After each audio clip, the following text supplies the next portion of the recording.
I'm not the only kid who grew up this way. Surrounded by people who used to say that rhyme about sticks and stones. As if broken bones hurt more than the names we got called, and we got called them all. So we grew up believing no one would ever fall in love with us. That we'd be lonely forever. That we'd never meet someone to make us feel like the sun was something they built for us in their tool shed. So broken heartstrings bled the blues as we tried to empty ourselves so we would feel nothing. Don't tell me that hurts less than a broken bone.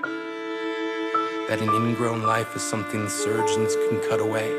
That there's no way for it to metastasize, it does. She was 8 years old. Our first day of grade 3 when she got called ugly. We both got moved to the back of class so we would stop getting bombarded by spitballs. But the school halls were a battleground where we found ourselves outnumbered day after wretched day. We used to stay inside for recess because outside was worse.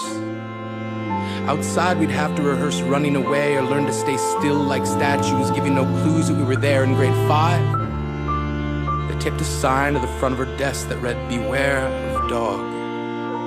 To this day, despite a loving husband, she doesn't think she's beautiful because of a birthmark that takes up a little less than half her face. Kids used to say she looks like a wrong answer that someone tried to erase but couldn't quite get the job done. And they'll never understand that she's raising 2 kids whose definition of beauty begins with the word mom. Because they see her heart before they see her skin. Because she's only ever always been amazing. He was a broken branch grafted onto a different family tree. Adopted. Not because his parents opted for a different destiny. He was 3 when it became a mixed drink of 1 part left alone and 2 parts tragedy. Started therapy in 8th grade. Had a personality made up of tests and pills.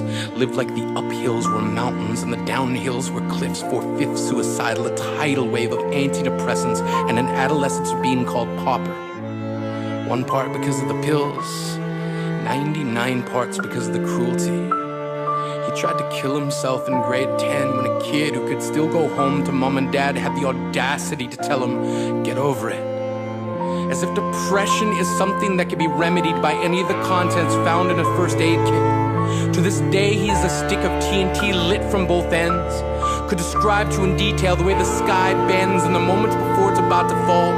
And despite an army of friends who all call him an inspiration, he remains a conversation piece between people who can't understand. Sometimes being drug-free has less to do with addiction and more to do with sanity. We weren't the only kids who grew up this way. To this day, kids are still being called names. The classics were, "Hey stupid," "Hey spaz." Seems like every school has an arsenal of names getting updated every year. And if a kid breaks in a school and no one around chooses to hear, do they make a sound? Or they're just background noise from a soundtrack stuck on repeat when people say things like kids can be cruel? Every school was a big top circus tent, and the pecking order went from acrobats to lion tamers, from clowns to carnies. All of these miles ahead of who we were freaks. Lobster claw boys and bearded ladies. Oddities juggling depression and loneliness, playing solitaire, spin the bottle, trying to kiss the wounded parts of ourselves and heal. But at night, while the others slept, we kept walking the tightrope. It was practice, and yes, some of us fell. But I want to tell them that all of this is just debris left over when we finally decide to smash all the things we thought we used to be. And if you can't see anything beautiful about yourself, get a better mirror. Look a little closer. Stare a little longer. Because there's something inside you that made you keep trying despite everyone who told you to quit.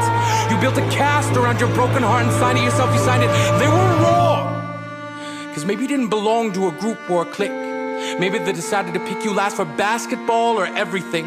Maybe you used to bring bruises and broken teeth to show and tell but never told. Because how can you hold your ground if everyone around you wants to bury you beneath it? You have to believe that they were wrong.